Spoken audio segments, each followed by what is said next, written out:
What's good, all my Ruthless addicts? It is your girl, Tika Deshawn, and yes, I'm here to bring you another Ruthless review entitled The Highest to Be of Season 3, Episode 4, Tyler Perry's Ruthless.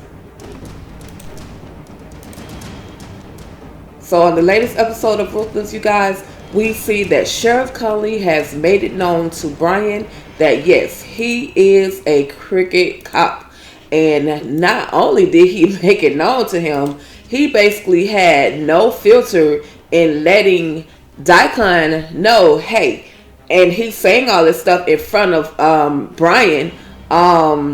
Hey, this guy is a FBI agent. The only reason I basically, which a lot of people suspected, the reason that Sheriff Conley called the FBI in the first place was just to figure out who the FBI inside man is.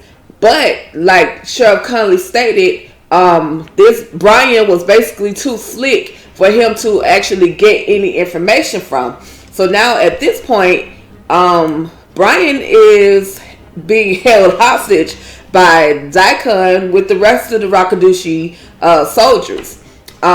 Sheriff Conley and Daikon further go on to discuss, who's going to go inside, and check on the girls, check and see if the girls are in there and basically see what's going on with Liz and Herbert. And in a nutshell, Sheriff Conley drew the short end of the string.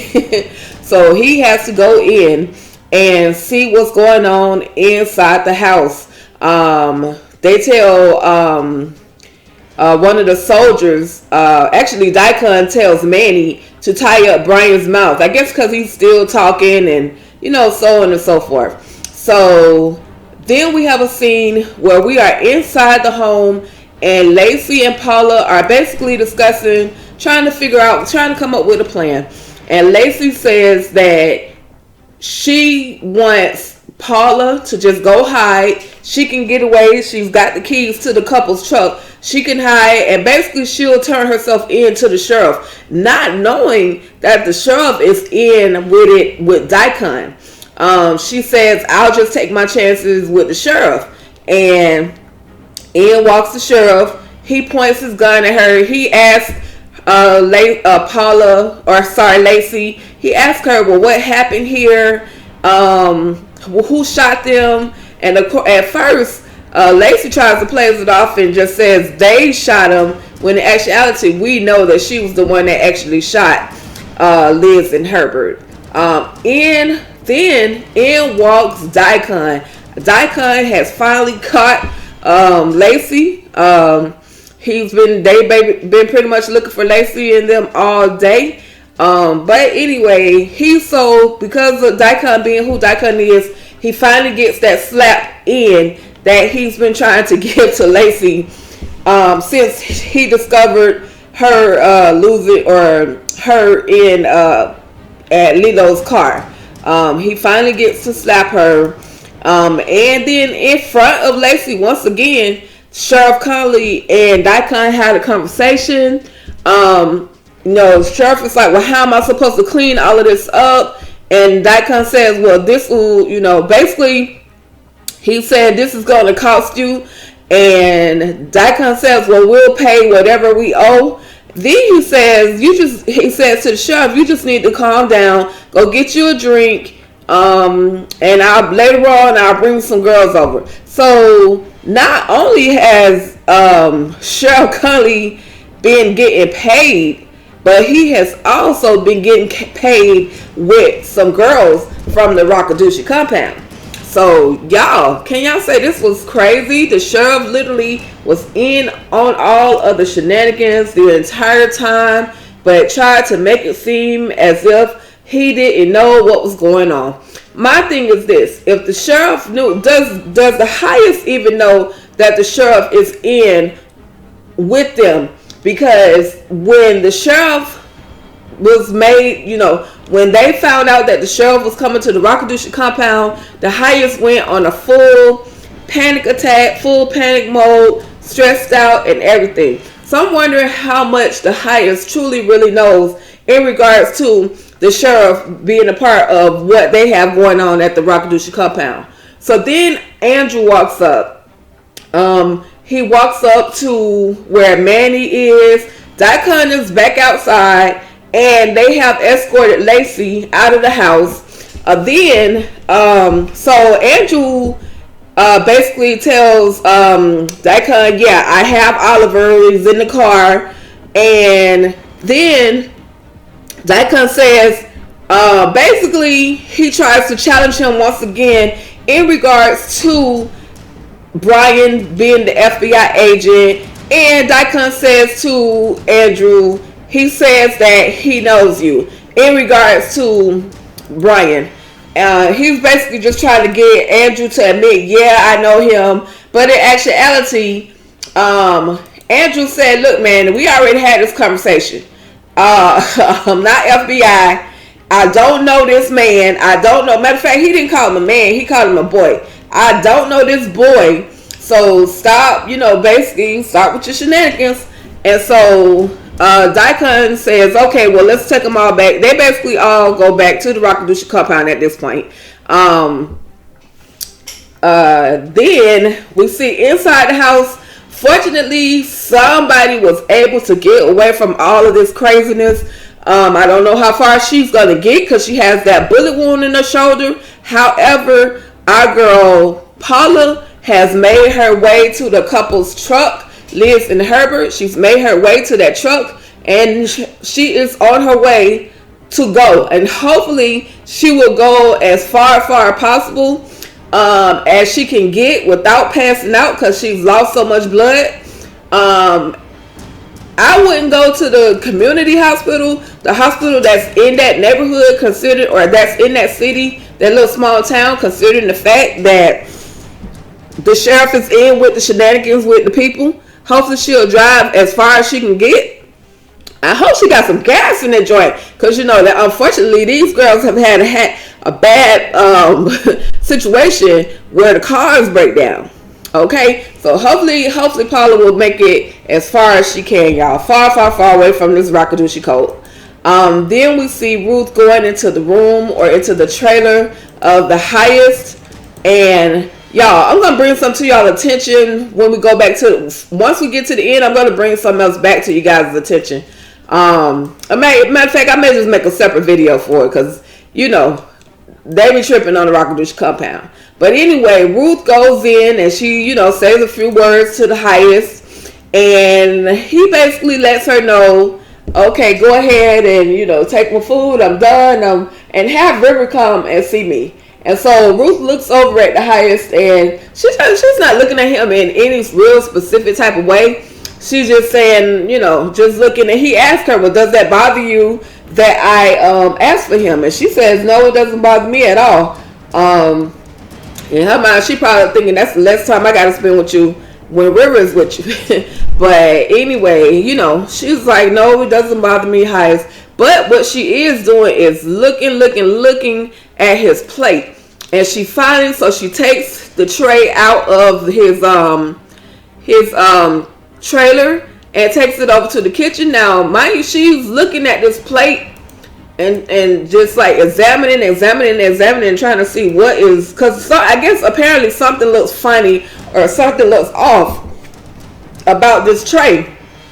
So Elder Mother Marva meets Ruth in the food trailer where they normally prepare the food, and Ruth is like sniffing and looking at the food and like saying, what is this? Like, what are you doing?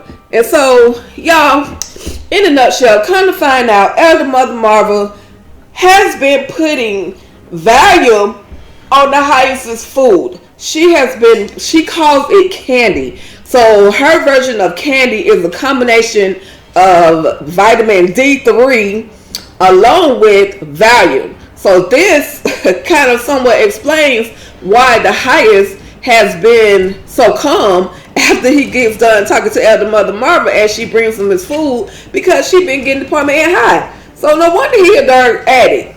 No wonder he's the highest, because he stay high, whether it's through his food or whatever the case may be. So basically, Ruth tells Marva, stop putting crap on his food. And of course, Marva's kind of nervous, like, you gonna tell the highest, aren't you? And Ruth do what she do. She tells her, just don't put it on this food again. So then we have Ruth, where she finally sees River and lets River know, hey, the highest wants to talk to you, blah blah blah. And that's what he does. He prepares and goes and talks to the highest. So then we have a scene where they are bringing in the highest's chair into the pavilion. Marva is there, Zane is there, and two of the soldiers who bring the chair in are there. So Zane, she attempts to touch the chair, but Marva says, "Oh, don't touch the chair," and because then I have to clean it all over again, and because your hands are dirty.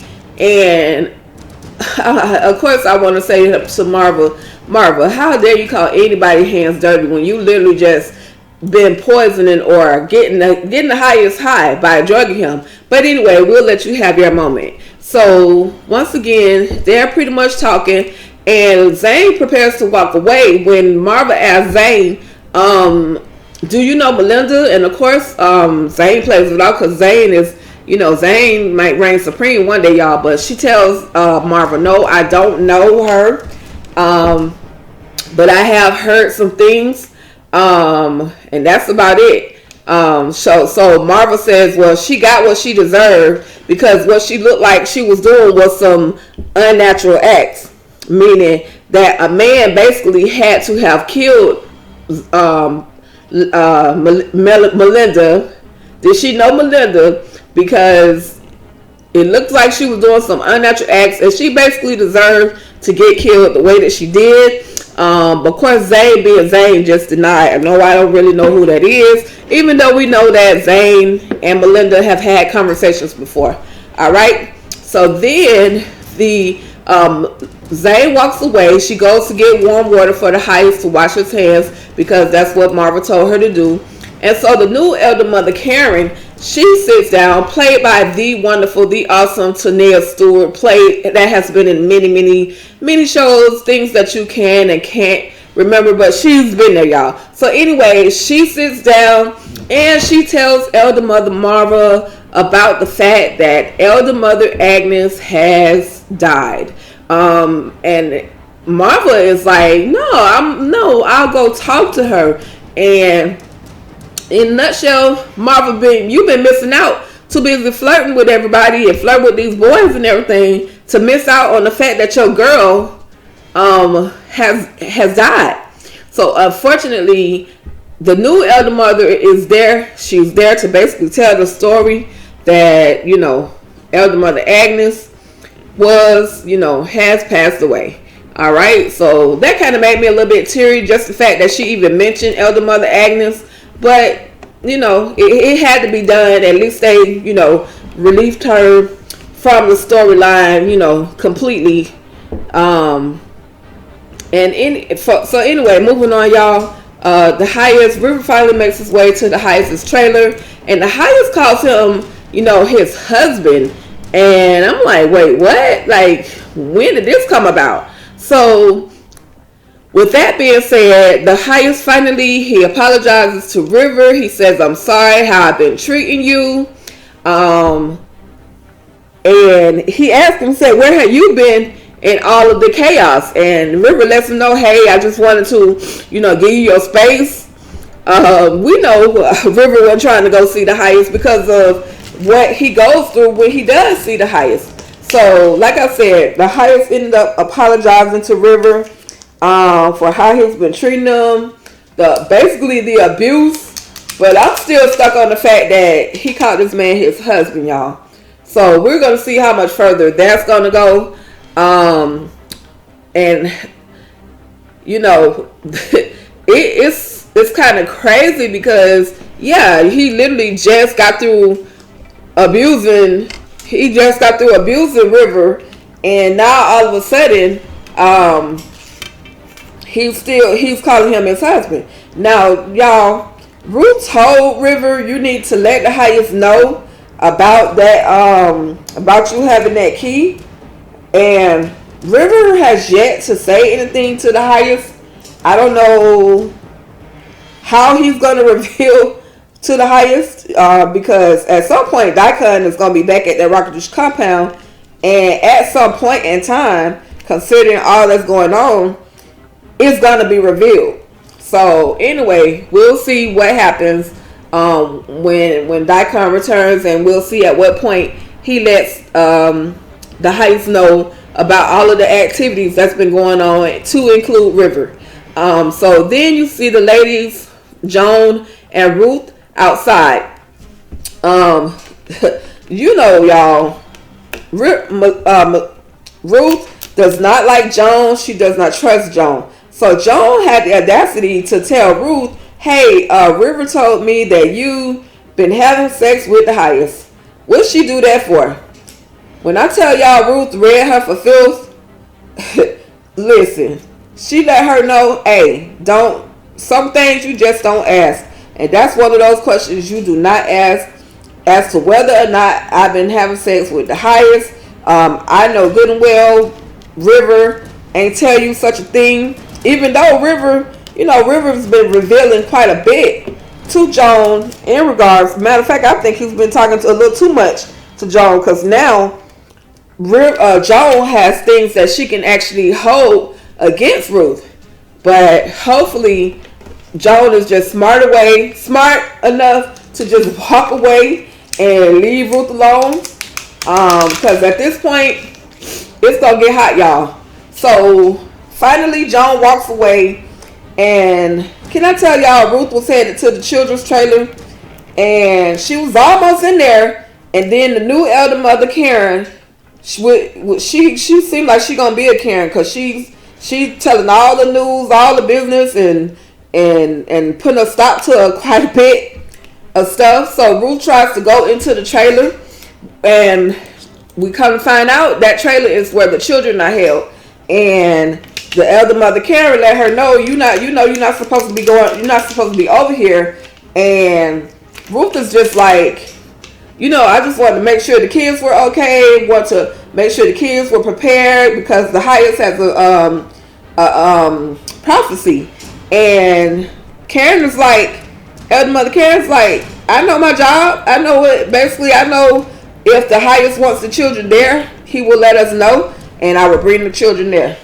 So that basically stops Ruth from getting in to see the children. But she now knows that Karen, elder mother Karen, is the elder mother that holds the key to the trailer for the children. So now there's another plan she's going to have to put into play to try to get that key, so that at some point when it's time for her to get those kids and go, she'll be able to take that key and get those kids and go. All right, y'all. So that's about it for that. And once again, we are back at the trailer where River basically helps the highest get dressed. He was already dressed in a nice little uniform or little outfit, but River, I guess there's something specific about this particular uniform that the highest likes to put on, and River is the person that helped him get dressed. So that was the main reason for Ruth going to get River, was so that he could help the highest get dressed. So then in the midst of that, the highest receives a phone call from Andrew, basically letting him know we found 2 out of the 4 Rakudushi members, being 2, Oliver and Lacey are the 2. Paula and Tally are the 2 that got away, but we did catch Lacey and Oliver, and we'll be bringing them back. And so the highest is excited about that. He was just like, oh, that's just made the night get better. And he does this little twirl. he spins River into this little twirl. And once again, like I said, he's excited. He is super, super excited. So River leaves out of the highest's trailer, and of course, as always, he has a conversation with Ruth and just lets her know, hey, he's about ready for the prophecy, and that's what's about to go down. So then we see standing at the gate, we finally get introduced to another one of the security guards that I've been introducing you guys. If you're a part of my Ruthless group over on Facebook, I've been introducing this guy, but for the longest. But his name is Kelvin Hare. He plays a soldier by the name of Lewis. Lewis looks like he ready to fight. Like, ain't no, he just got that mean mug. You know what I mean? He's got that appearance like he's ready to throw down at any second. We also saw Lewis in the previous scene where he was basically questioning River, and while they were in the shower, he was questioning River, questioning the sexuality of the highest. Well, now we get to see him on his job, and basically his job is right now the security gate guard. So he basically is there while everybody that has been out, the other soldiers, as well as Daikon, as well as Andrew, as well as Lacey, Oliver, and Brian are escorted into and on the grounds of the Rakudushi compound. So Lewis tells Daikon that the highest is getting ready to prepare or to do a prophecy, and Daikon is like, dang, he did the prophecy without us. So Andrew walks up and same thing. He says, to Andrew, well, we gotta, the highest has a prophecy, and they like, well, he started it without us. Yeah, he started it without y'all. Or he was getting ready to start it without y'all. No, he didn't call and tell y'all he had a prophecy. He didn't tell Andrew why Andrew was on the phone with him that he had a prophecy. So this prophecy is about to shock the world of the Rakudushi compound, y'all. So then we finally make our way to the prophecy, and we have there's one female Rakudushi member who she goes to the feet of the highest, and she praises him, and he lets her know you will be cleansed. And I'm saying to myself, nah, sis, you don't want that. run Forrest, run. But anyway, the highest, like I said, he's ready to give his prophecy. And with that being said, he does. The first prophecy he gives is the fact that Elder Mother Marvel will no longer be called Elder Mother. Her new title will be Supreme Mother.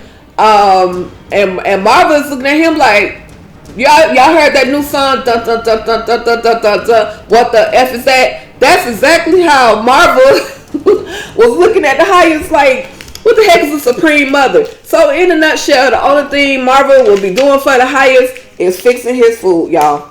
She has been demoted, and even though he has given her a title that is, he gave her an amazing title, but the fact that all she gonna be able to do is fix his food, that takes away a little bit of her power of being able to control people.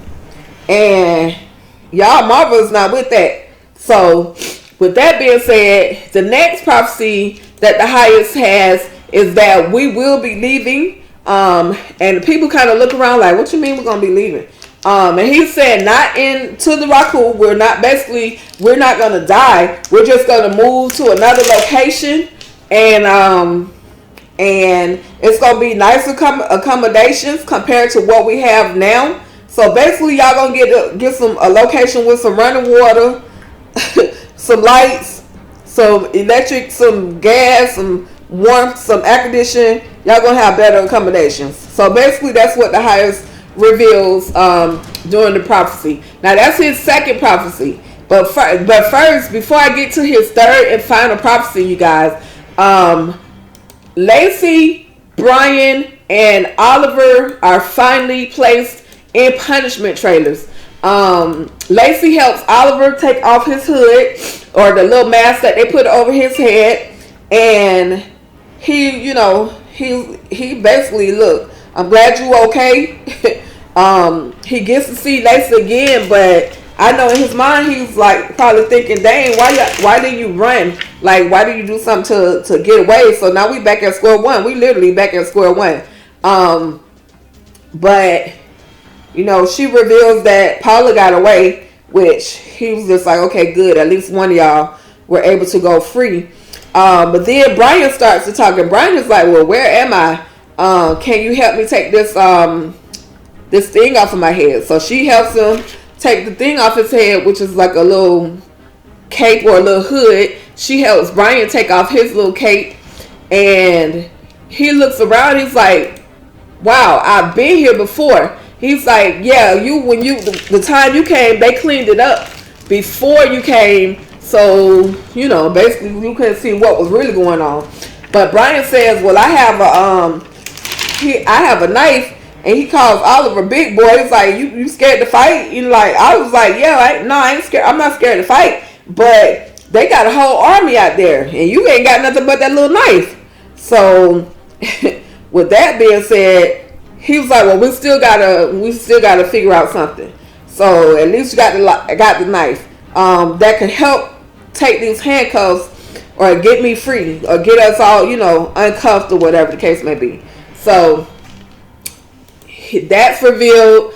They're trying to come up with a plan. Now at this point, at this point, Brian knows that Andrew is in there. He just, at this point, is unclear as to whether or not Andrew is really still with the FBI. That's the only problem. Because with that being said, in actuality, it's kind of good to have two men on the inside. But will the two men actually work together? That's the big question. So then we get back to the prophecy. The highest is about to reveal his third and final prophecy. And like Ruth said earlier, his prophecy is going to include me. And it did.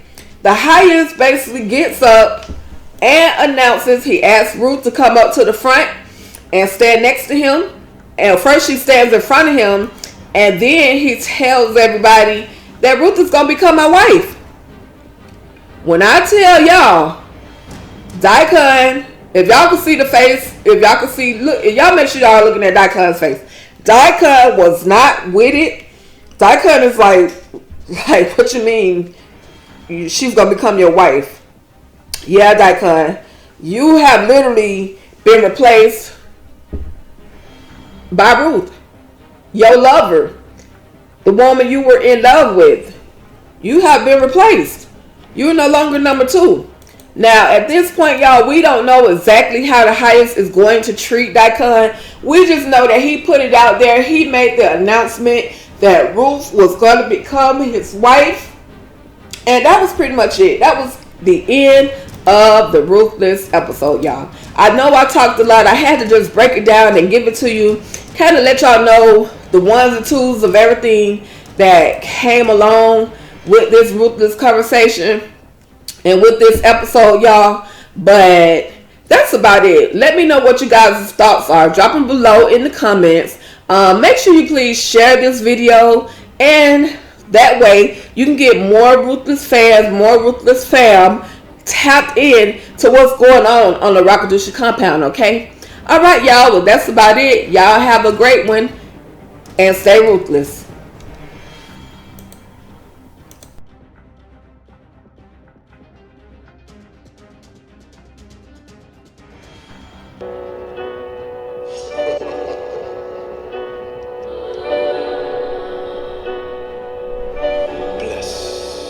When the sun go down, we run the city. Fear the angels, but the demons with me. When the sun go down, best believe it. It's nothing to do, the streets is undefeated. When the sun go down, ooh, it get wild, baby, wild, baby, wild, baby, wild. I'm the highest, doors wide open and unprovoked when outsiders wanna steal our spirit and our hope. Then smoke them till they broken. All we know is ruthless, rage in between the teeth. The malice is the toothpick.